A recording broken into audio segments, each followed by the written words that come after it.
General साहब आप फरमाइएगा कि आप अब क्या देखते हैं, हालात क्या रुख इख्तियार करेंगे? क्या पाकिस्तान वाकई ही उनको कोई तगड़ा जवाब देगा, और अगर ऐसा जवाब दिया जाएगा तो हालात मज़ीद ख़राब तो नहीं हो जाएंगे? जी, मैं ये कहना चाह रहा हूँ जी कि अल्हम्दुलिल्लाह पाकिस्तान ने उनको बहुत अच्छा जवाब दिया है। पाकिस्तान ने ऑलरेडी बहुत अच्छा जवाब इस तरह दिया कि पाकिस्तान एयरफोर्स अल्हम्दुलिल्लाह उन्होंने उनके 5 तैयारे गिराए, जिनमें से 3 उनकी प्राइड थी बहुत ज़्यादा।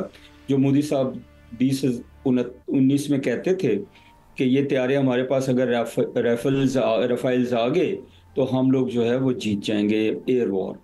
नंबर 1 उसमें उनके 5 तैयारे गिरे, बड़े ड्रोन्स गिरे। अभी कल तक हमारे 35 छोटे ड्रोन भी पाकिस्तान गिरा चुका है, जिसमें उनके हेरोन्स हैं, हेरोप्स हैं और इस तरह के ड्रोन्स हैं जो इजरायली हैं। वॉर टेस्टेड ड्रोन्स हैं जो उन्होंने गजा में इस्तेमाल किए हुए हैं। नंबर 2, ड्रोन्स को गिराने में एयर डिफेंस आर्मी ने बहुत काम किया। नंबर 3, जो पोस्ट डिस्ट्रॉय हुई हैं, I think more than a dozen post उनकी डिस्ट्रॉय हुई हैं। उसके बाद उनके बटालियन हेडक्वार्टर्स हैं, ब्रिगेड हेडक्वार्टर्स हैं, वो डिस्ट्रॉय हुए हैं, जो अपेरेंटली हमें शायद इतना ज़्यादा आवाम को नज़र नहीं आते, लेकिन कश्मीर के अंदर पहाड़ों पे एक पोस्ट का बनाना, उसको स्टॉक करना कि वो 1 साल के लिए स्टॉक होती है हर चीज़ के। उसमें एमुनेशन होता है, फ्यूल होता है, खाना पीना होता है, उसमें सारी कम्युनिकेशंस होती हैं, हब होता है सारे का सारा। तो उसको डिस्ट्रॉय करने का मतलब है एक बहुत बड़ा सेटबैक फॉर द इंडियंस। तो ये तो पाकिस्तान ऑलरेडी कर रहा है। पाकिस्तान डिप्लोमेटिक महाज पे भी बहुत अच्छा कर रहा है। पाकिस्तान का मीडिया बहुत रिस्पॉन्सिबल तरीके से जवाब दे रहा है। अभी आते हैं कि पाकिस्तान क्या आपको बड़ा जवाब देगा? Yes of course.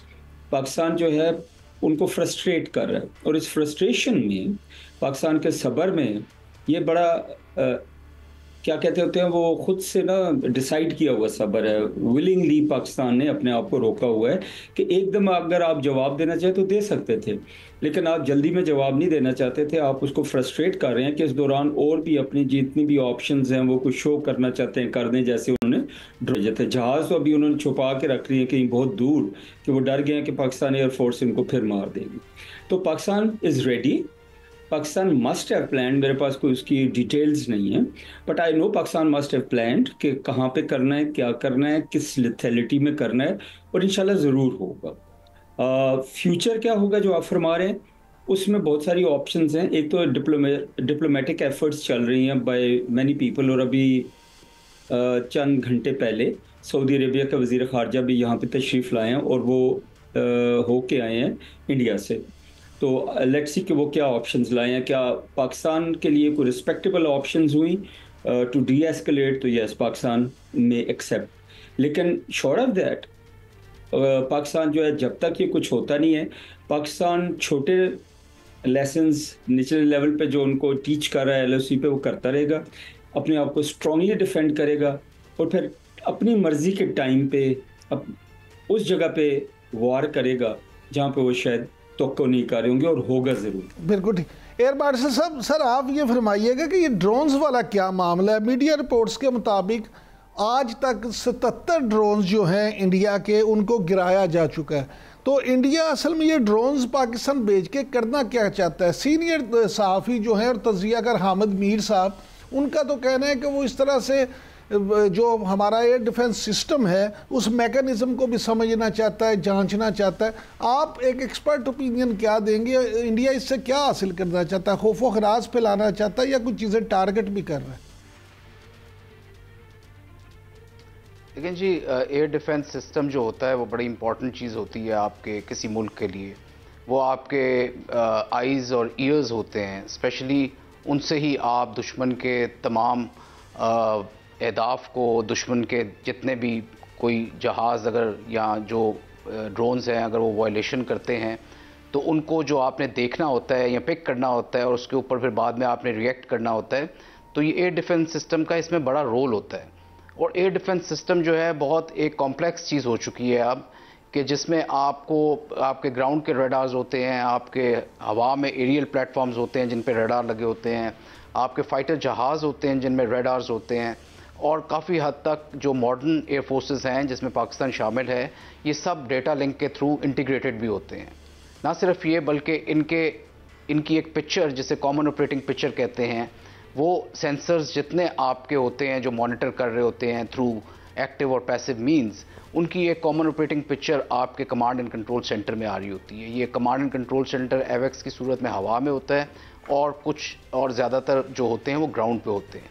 Command and control centre के अंदर इन सब की नेटवर्किंग हुई होती है, जिसकी वजह से आपको एक पिक्चर आ रही होती है पूरे बैटल जोन की, जहाँ पे कैंपेन हो रही होती है और जहाँ पे जंग लड़ी जा रही होती है। तो ये सब चीज़ें जो अगर आप कहें तो ये एक मॉडर्न एयर वॉरफेयर के कल्चर का हिस्सा है, कि डायनामिक्स का हिस्सा है। ये सब चीज़ें जब तक आपस में इंटीग्रेट होंगी तो आप इनको अच्छे तरीके से एम्प्लॉय कर सकेंगे। और हमारे जो कमांड एंड कंट्रोल सेंटर हैं अल्हम्दुलिल्लाह, इनमें बहुत सारी रिडंडेंसी मौजूद है। इनका जो नेटवर्क है उसमें बहुत रेजिलियंस मौजूद है, ताकि अगर एक कमांड सेंटर अगर खुदा ना खास्ता किसी वजह से या ड्रोन की सूरत में या किसी और काइनेटिक और नॉन काइनेटिक दुश्मन के एक्शन की वजह से ख़राब या तबाह हो जाता है तो दूसरा उसे टेक ओवर कर लेता है और वो कंप्लीट पिक्चर देता है आपको। और ये डिस्पर्स्ड हैं कमांड एंड कंट्रोल सेंटर्स।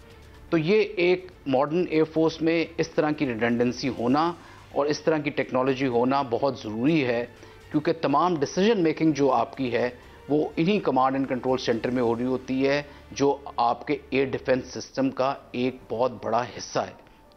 अब जहाँ तक ड्रोन्स की बात आई तो ड्रोन्स देखें जी, जिस तरह इनको राफेल और बाकी Su-30 और इनके जहाज़ जो तबाह हुए पहले दिन, बल्कि पहले घंटे में, और वो ये एक्सपेक्ट नहीं कर रहे थे, और शायद मेरा ख्याल में अगर कुछ अरसा और ये एम्प्लॉय करते रहते तो इनको बहुत ज़्यादा और अजियत बर्दाश्त करनी पड़ती और बहुत ज़्यादा इनके लॉसेस होते।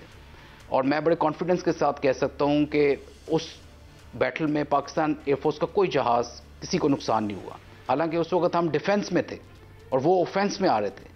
जो ऑफेंस वाला होता है उसके पास नंबर्स भी ज़्यादा होते हैं, उसके पास इनिशिएटिव होता है, उसके पास time and place of choosing का एक ऑप्शन अवेलेबल होती है, और सरप्राइज़ वाला और डिसेप्शन वाला एलिमेंट मौजूद होता है। जो डिफेंस पे होता है उसके पास ये चीज़ें अवेलेबल नहीं होती।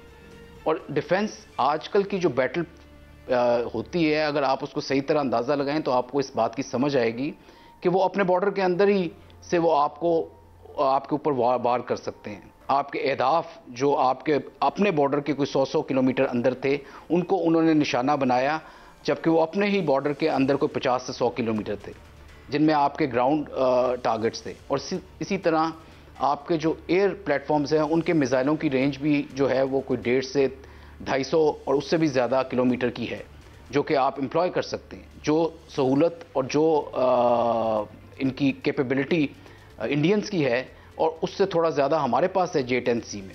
सो ये इसे बियॉन्ड विजुअल रेंज वेपन कहते हैं। तो जब उन्होंने ये चीज़ एम्प्लॉय की तो उन्हें पता चला कि ये तो नुकसान उठाना पड़ा है, और एक जहाज़ की कीमत जो है वो 100 मिलियन और उससे ज़्यादा होती है।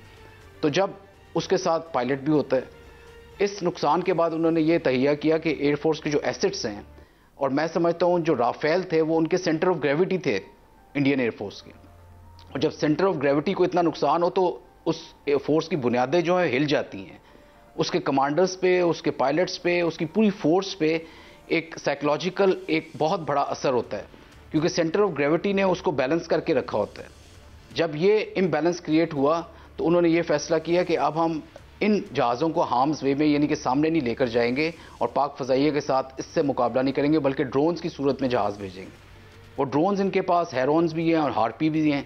ये लॉयटरिंग ड्रोन्स होते हैं, इनके अंदर एक एक्सप्लोसिव होता है जिससे ये रडार्स की जो शुआएँ होती हैं और जो फ्रीक्वेंसीज़ होती हैं उनको डिटेक्ट करके और उसके ऊपर जाके फिर ये लगते हैं और अपना एक्सप्लोसिव इनका फटता है, जिससे ये एयर डिफेंस सिस्टम्स की और कमांड एंड कंट्रोल सेंटर्स की जो है वो टारगेटिंग करते हैं।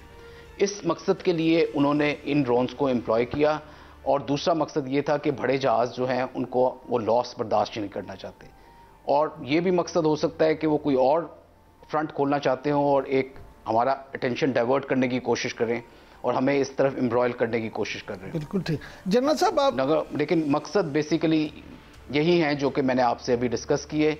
और ड्रोन की इन्होंने बहुत एक्सेसिव एम्प्लॉयमेंट की, लेकिन अच्छी बात यह है कि हमारे एयर डिफेंस सिस्टम ने, आर्मी एयरफोर्स के एयर डिफेंस सिस्टम ने मिल के इनको बहुत नुकसान पहुंचाया है।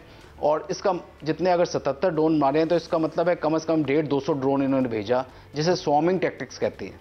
यानी वो सैचुरेट करना चाहते हैं हमारे एयर डिफेंस सिस्टम को और उनको नुकसान भी पहुँचाना चाहते हैं, जो कि इतना नुकसान हुआ नहीं, जिसकी वजह ये है जो मैंने आपको पहले बताई थी कि हमारे पास बैकअप में बड़े सिस्टम्स मौजूद होते हैं। अगर कोई एक आधा रडार इसकी वजह से अगर तबाह भी हो जाए तो बाकी रडार्स इसको टेक ओवर कर लेते हैं और हमारी आइज़ जो हमें ये ब्लाइंडनेस क्रिएट करने के लिए आए थे, प्रैक्टिकली खुद अंधे होके ही चले गए।